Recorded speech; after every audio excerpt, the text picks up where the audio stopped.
Сәлеметсіздер ме балалар? Бүгінгі сабақ тақырыбы Мұхтар Әуезовтың Көксерек әңгімесіне талдау жасау.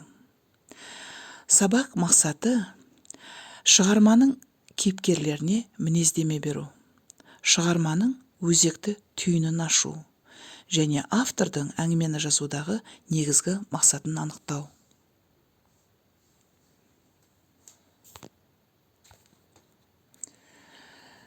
Біз Көксерек әңгімесін түгел оқып шықтық, мазмұнын білеміз.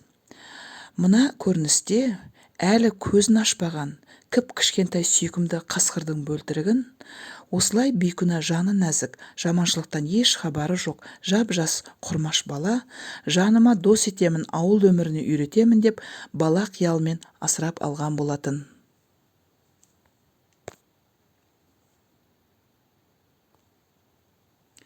Енді үй тапсырмасын пысықтау мақсатында жедел жауап әдісін қолданамыз.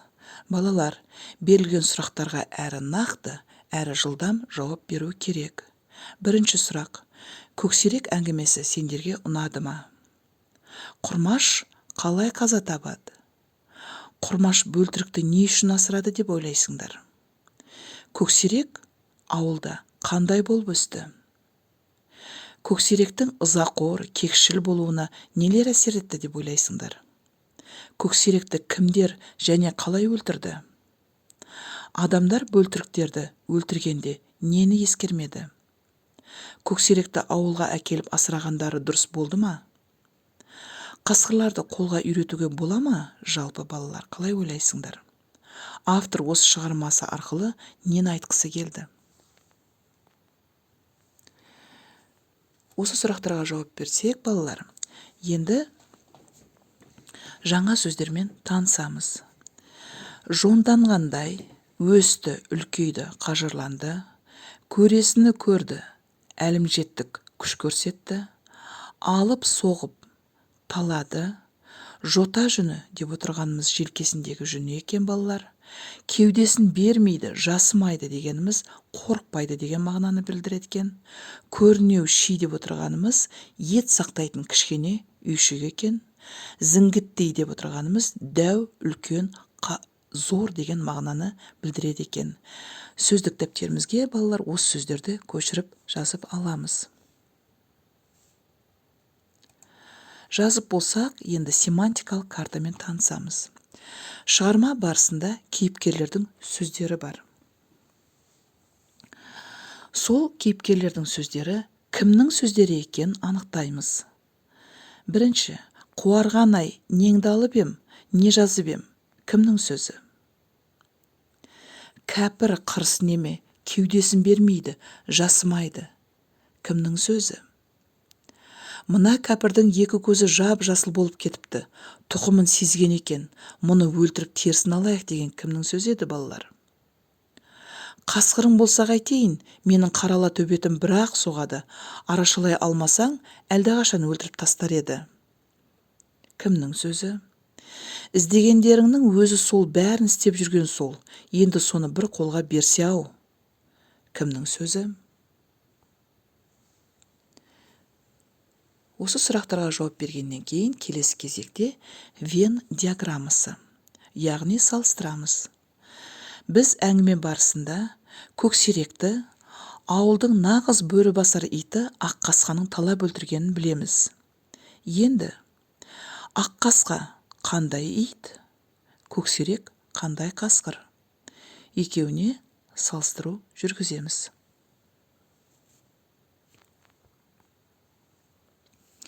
Келесі кезекте біз киносын көрдік, көксерек киносын.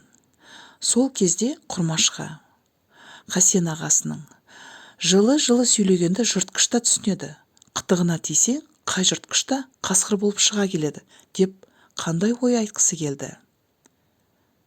Өз ойыңды дәптер бетіне түсір. Яғни балалар, осы Қасен ағасының айтпақ ойын дәптерімізге жазамыз.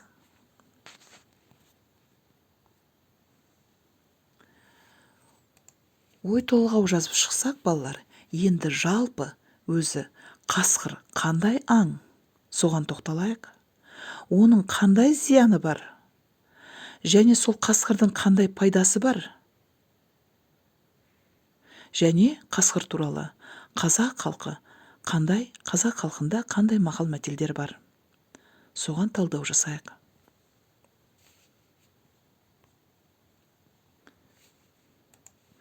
Яғни, қасқырға байланысты қазақ халқында мынадай мақал мәтелдер бар екен. Қасқырды қанша асырасаң да, тоғайға қарап ұлуын қоймайды. Қасқырдың аузы жесе де қан, жемесе де қан. Ауыл иті болса да, бөрі келгенде бірігеді. Иттің иесі болса, бөрінің тәңірісі бар. Қасқыр жүйрік, жылыс жоқ, түлкі жүйрік, дыбыс жоқ, қоян жүйрік, тыныш жоқ. Қасқыр байлағанға көнбес, шошқа айдағанға көнбес. Қасқыр да жолдасына қас қылмайды. Бөрі көмеді, түлкі ашады. Қасқыр тегін қанша тойғызсаң да, тоғайға қарауын қоймайды. Бөрі арығын білдірмес, итке сыртын қампайтар. Деген қазақ халқында керемет мақал мәтелдер бар екен. Енді біз өткен тақырыпта айтқан болатынбыз, шығарманың авторы Мұхтар Әуезов. Ол кісі ең бірінші қазақтың аса көрнекті жазушысы. Аудармашы, зерттеуші, публицист, драмашы, қоғам қайраткері, академик, қазақ әдебиетінің классигі, әлем таныған Мұхтар.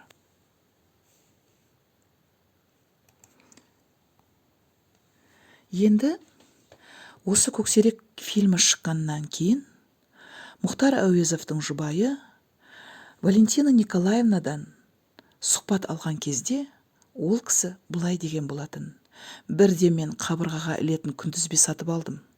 Сол күнтізбе Мұхтардың жазу үстелінің тұсында ілініп тұратын. Онда қысқы түн, қар жамылған меңіреу дала, сонау көз ұшында қар басқан шағын қыстақтың оттары көрінеді. Алдыңғы көріністе түнде жортқан қасқыр тұр. Міне сол сурет Мұхтарға бозбала кезінде аңшылардан естіген әңгімелерін еске түсірген болуы керек деген екен.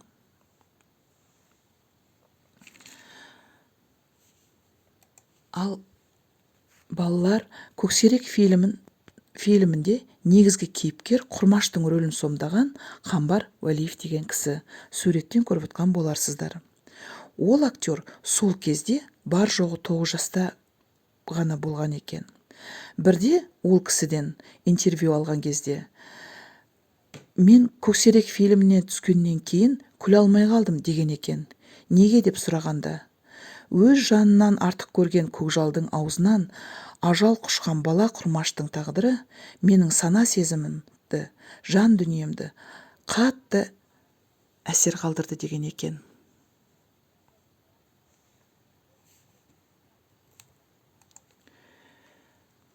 Қасқыр балалар дала тағысы, қасқыр тәкаппар, кербез, дербестікті, еркіндікті сүйетін аң. Қасқыр ең алдымен көзсіз батырлықтың символы. Өйткені ол қақтығыстан қайтпайды. Кез келген айқаста не жеңгенше, не өлгенше алысады екен. Қасқыр өліксе жеуден қашады. Ол тек қана балғын, жас етпен қоректенеді екен. Өз бойын, ағзасын таза ұстайды. Қасқырдың тағы бір ерекшелігі оның өз отбасына беріктігінде.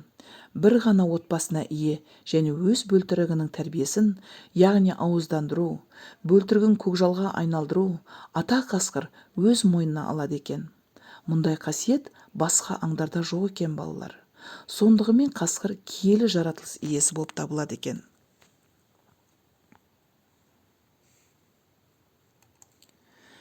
Яғни осы шығармада балалар Мұхтар Әуезов автор айтпақ ойы: қасқырды еш уақытта қолға ұстауға болмайды екен балалар. ата-бабамыз қасқырды көк бөрі деп атап қадір қасиет тұтқан. Оның атын атамай, ұлыма, ит-құс, жаман-ауыз деп атаған. Оны орман санитар деп те атайды. Ол түз тағысы. Ол еш уақытта цирк ареналарына шықпайды екен. Қолға үйренбейді екен. Әңгімедегі бейкүнә бала Құрмаштың өлімі табиғаттың адамға берген жауабы секілді. Екі аяқты пенделер, біздер, табиғат заңдылығын бұзуға хақымыз жоқ екен.